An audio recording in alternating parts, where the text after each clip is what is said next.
Hey everyone, I hope you guys are enjoying your summer and you're just taking a little break to learn about percentages.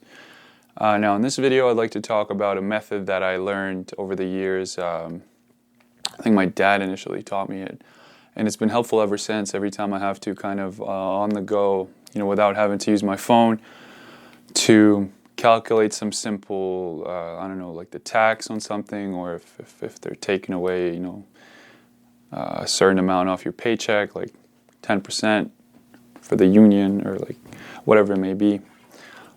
This method has a lot of applications, and I hope you find it handy. We'll start with just an example.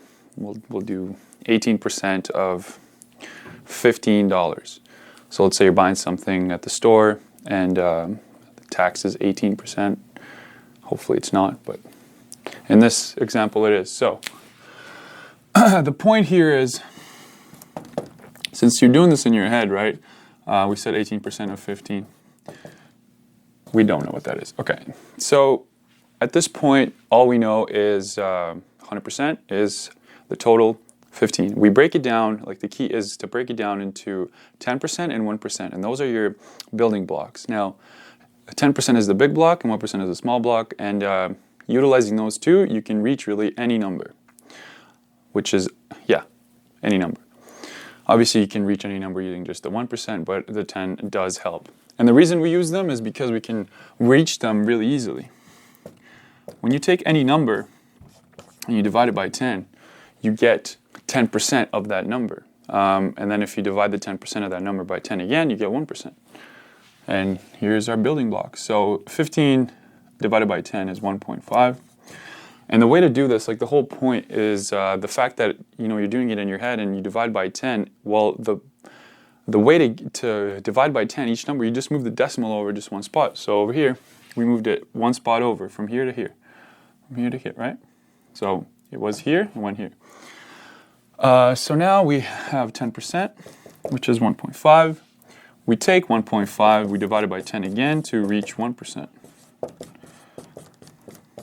Now we have the building blocks. We've established 1% and 10%. We have two ways that we can work from here on. Now, in this case, we want 18%, so we could get 20% and then take away 2%, and we're left with 18. Or we can take 10% and then add 1% 8 times.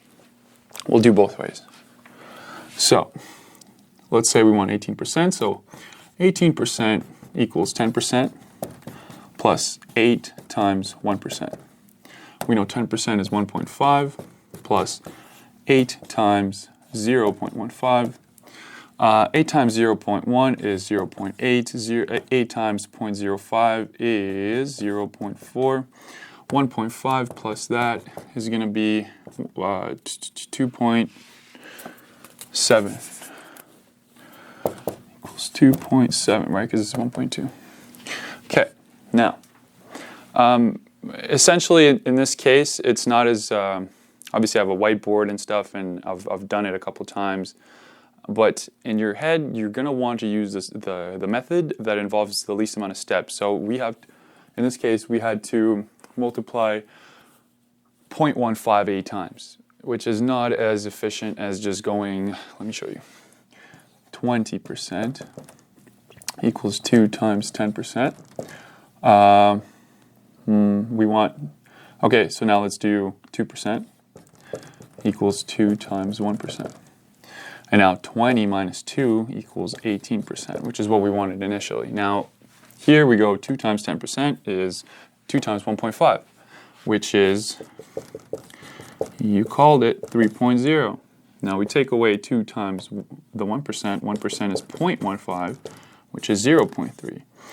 And it's up to you to really decide. Lo and behold, we get the same number. It's up to you to decide which way you choose to tackle this problem with. Now, your percentages might be a bit different. You could have 40-something percent. You could have 2%, which is obviously.